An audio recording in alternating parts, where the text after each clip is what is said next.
Okay, so my name's Danielle Cudjoe-Michalski. I have used to work in the STEM environment and pharma for 20 years. Within the organisation, I set up a neurodiverse network, ERG, and then this year I moved into coaching neurodivergent individuals, training and also speaking around neurodiversity up and down the country.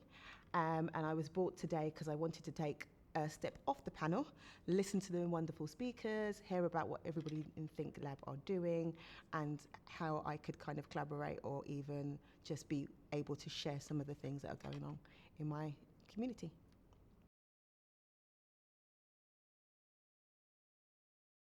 Very interesting question. So I am proudly and openly say that I am dyslexic with traits of dyspraxia and ADHD, and it can be challenging. I think strategies in the workplace, a lot of the clients I work with talk about advocacy and how they can advocate themselves, and that varies. That could be advocacy could come up in terms of me talking in a meeting or at the water cooler or coffee machine. It could be advocacy about the accommodations that I might be asking for, and hopefully there's support around that with your with a line management or management team, or occupational health. They also could be advocacy around career development. We always assume that neurodivergent individuals have challenges and those don't sometimes get addressed. For those individuals that have addressed all those challenges and get support, they also want to do well and get career and get the benefits and progress like everybody else. So some of the interesting things that can show up is how they advocate for themselves. And it's also talking about things like how can they deal with some of the challenges that come up with progressing up the line.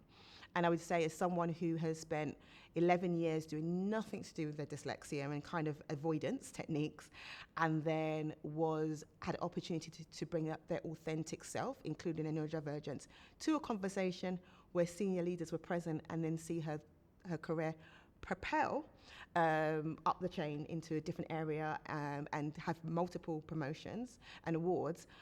It was around making sure I had that circle of people around me. So it was about me having a deeper understanding and acceptance of my neurodivergence. And it was also about me sharing some of that with the people that I felt comfortable with, talking and understanding the platforms in which I can speak, sharing some of the work I'm doing so sponsors knew how to support me and put me out there at tables that I wasn't at. And utilising mentoring, coaching and sponsorship within an organisation. And if you don't have that, then start small with just your line management and your management team to kind of discuss how can I best showcase some of the amazing things I do. And I think that really, really can help in terms of advocacy. The only thing I would say is that there's a lot of information around what managers can do, what organisations can do, but sometimes it's quite difficult in regards to they just use a generic format. One of the things that you can do as a neurodivergent individual is actually sharing some of the things that you can that help support them. You don't have to disclose necessarily what your neurodivergent is, but you can share some of the things that might be helpful and that helps the organisation know how they can support you best.